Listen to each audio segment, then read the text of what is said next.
لیکن کسی کی محبت حاصل کرنے میں ایک وقت لگتا ہے۔ تو بہرحال محبت ہو یا اچھے تعلقات ہوں، کوئی بھی چیز ہو، ان میں نرمی ان کو خوبصورت بنا دیتی ہے۔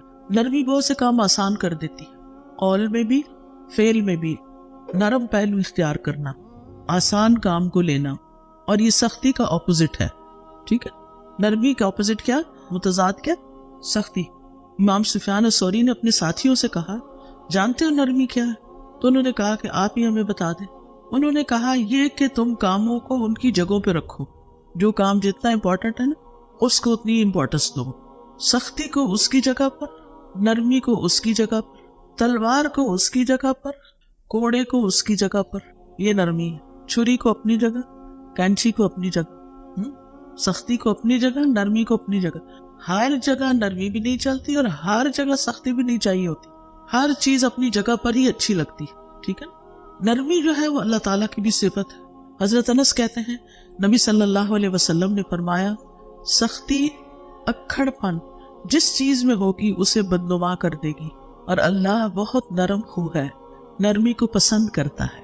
اللہ سبحانہ وتعالیٰ نرمی کو پسند کرتا ہے۔ نبی صلی اللہ علیہ وسلم کی صفت بھی ہے، اللہ تعالیٰ فرماتے ہیں فَبِمَا رَحْمَةٍ مِّنَ اللَّهِ لِنْتَ لَهُمْ وَلَوْ كُنْتَ فَظًّا غَلِيظَ الْقَلْبِ لَانفَضُّوا مِنْ حَوْلِكَ، بس اللہ کی طرف سے بڑی رحمت ہی کی وجہ سے آپ ان کے لیے نرم ہو گئے ہیں، اور اگر آپ بدخلق سخت دل ہوتے تو یقیناً یہ آپ کے ارد گرد سے منتشر ہو جاتے، پھر یہ آپ کے ساتھ مل کے کام نہ کرتے۔ نبی صلی اللہ علیہ وسلم کے بارے میں آتا ہے بالمؤمنین رؤوف الرحیم، کیا مومنوں کے ساتھ شفیق ہیں، مہربان ہیں، رحیم ہیں۔ انبیاء کی صفت بھی یہی تھی۔ حضرت یحییٰ کے بارے میں آتا ہے وَحَنَانًا مِن لَدُنَّا وَزَكَاةً، ہم نے اسے اپنی مہربانی سے نرم دل اور پاکیزہ سیرت بنایا تھا۔ وَحَنَانًا مِن لَدُنَّا وَزَكَاةً وَكَانَ تَقِيًّا، اور وہ واقعی پرہیزگار تھا۔ عیسیٰ علیہ السلام کے بارے میں آتا ہے وَبَرًّا بِوَالِدَتِي وَلَمْ يَجْعَلْنِي جَبَّارًا شَقِيًّا، میں اپنی والدہ سے بہتر سلوک کرتا رہوں، اللہ نے مجھے یہ حکم دیا ہے، اور اللہ نے مجھے جابر اور بدبخت نہیں بنایا۔ نبی صلی اللہ علیہ وسلم کو حکم دیا گیا وَاخْفِضْ جَنَاحَكَ لِمَنِ اتَّبَعَكَ مِنَ الْمُؤْمِنِينَ، اور ایمان لانے والوں میں سے جو آپ کی اتباع کریں ان سے تواضع سے پیش آئیں، اور یہ کامل ایمان والے جو مومن ہیں ان کی یہ صفت ہے رحماء بینہم، کہ آپس میں بڑے رحیم و شفیق ہوتے ہیں۔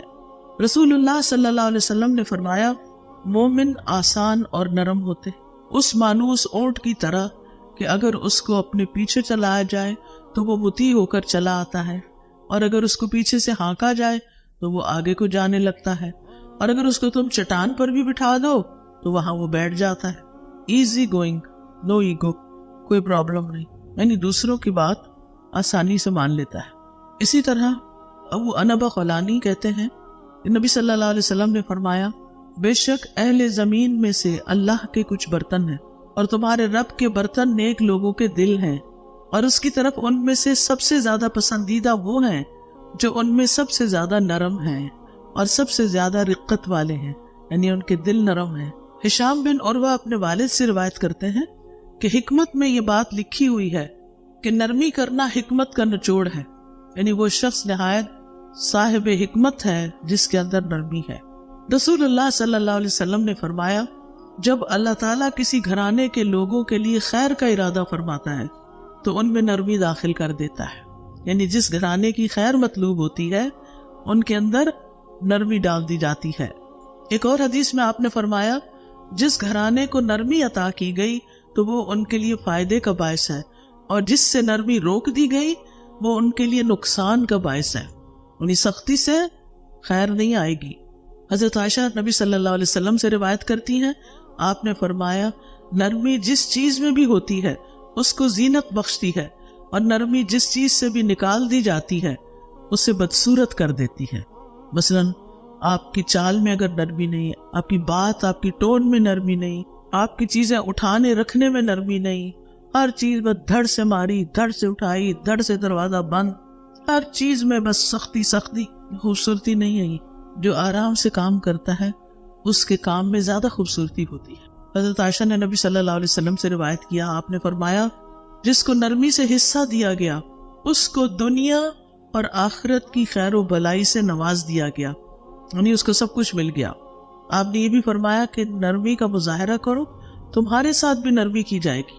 مثلا بچہ بہت اونچا اونچا رو رہا ہے، آپ اس سے اونچی آواز مت کریں، آپ آہستہ آہستہ بولیں کیا ہوا تھا، کیا بتاؤ مجھے، تو آہستہ سے اس کی بھی آواز ٹون ڈاؤن ہو جائے، نیچے آ جائے گی۔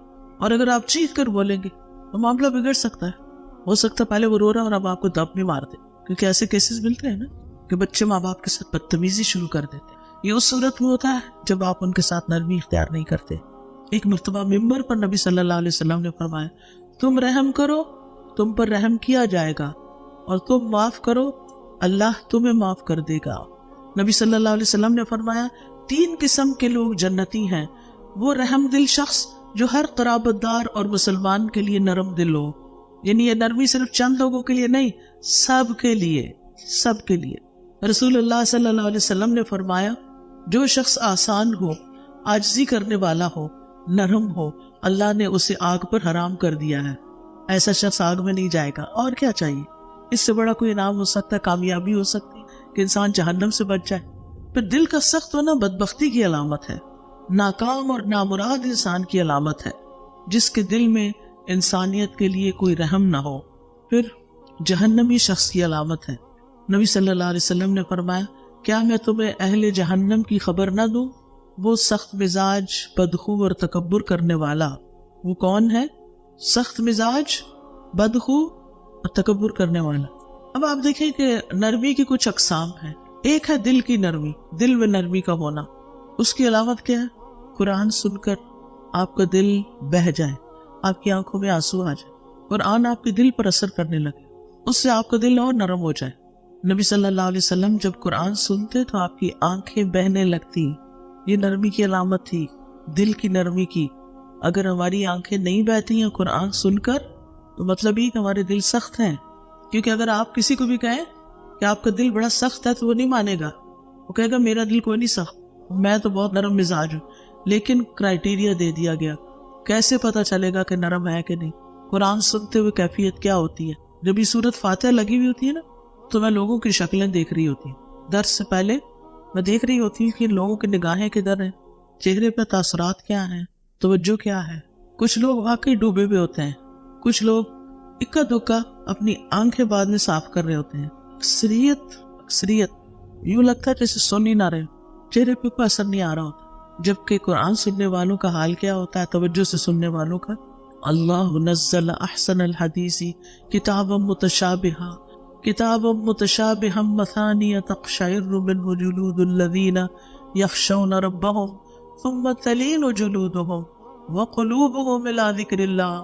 اللہ نے سب سے اچھی بات نازل فرمائی جو آپس میں ملتی جلتی ہے، ایسی آیات جو بار بار دہرائی جانے والی ہے۔ وہ کون سی ہے؟ سورۃ فاتحہ کی آیات ہے جو بار بار دہرائی جانے والی ہے۔ اس سے ان لوگوں کی کھالوں کے رونگٹے کھڑے ہو جاتے ہیں جو اپنے رب سے ڈرتے ہیں، پھر ان کی کھالیں اور ان کے دل اللہ کے ذکر کی طرف نرم ہو جاتے ہیں، یعنی پھر وہ آگے لیکچر سننے کے لیے متوجہ ہو جاتے ہیں، تیار ہو جاتے ہیں کہ اب اللہ کی باتیں کیا ہیں، تاکہ ہم انہیں اپنے اندر جذب کر سکیں۔ تو قرآن سنتے وقت ہماری کیفیت بدلنی چاہیے، چاہے لیکچر کی جگہ ہو یا کوئی اور ہو۔ سارا دن نہ صحیح تو دن میں کسی وقت تو صحیح نہ۔ تو دل کو نرم کرنے کا بہترین نسخہ ہے قرآن سننا۔ قرآن دلوں کو نرم کرتا ہے۔ انما یخشی اللہ من عبادہ العلماء، علم والے ہی اللہ سے ڈرتے ہیں۔ ابو بکر رضی اللہ عنہ جب قرآن پڑھتے تو ان پر رقت طاری ہو جاتی، وہ رونا شروع کر دیتے۔ اور اصحاب رسول صلی اللہ علیہ وسلم میں سے جو جتنا علم والا تھا اس کے اندر اتنی ہی خشیت تھی، اللہ کا ڈر تھا۔ حضرت عمر رضی اللہ عنہ اتنا روتے تھے کہ ان کے چہرے پر یہاں آنسو کی 2 لکیریں نظر آتی تھی، حالانکہ وہ کتنے اسٹرانگ انسان تھے، مگر دل ان کا نرم تھا۔ حضرت عائشہ کہتی ہیں رسول اللہ صلی اللہ علیہ وسلم نے فرمایا، بے شک لوگوں میں قرات کے لحاظ سے بہترین انسان وہ ہے جو قرات کرے تو نظر آئے کہ وہ اللہ سے ڈرتا ہے۔ اور امام ابن قیم کہتے ہیں جب اللہ کی خشیت کی وجہ سے آنکھیں رونے سے خشک ہو جائیں تو جان لے کہ آنکھوں کا آنسو سے خشک ہو جانا دل کی سختی کی وجہ سے ہے، اور اللہ سے تمام دلوں میں سے دور وہ دل ہے جو سخت ہوتا ہے، یعنی وہ اللہ سے دور ہوتا ہے، اللہ سے غافل ہوتا ہے۔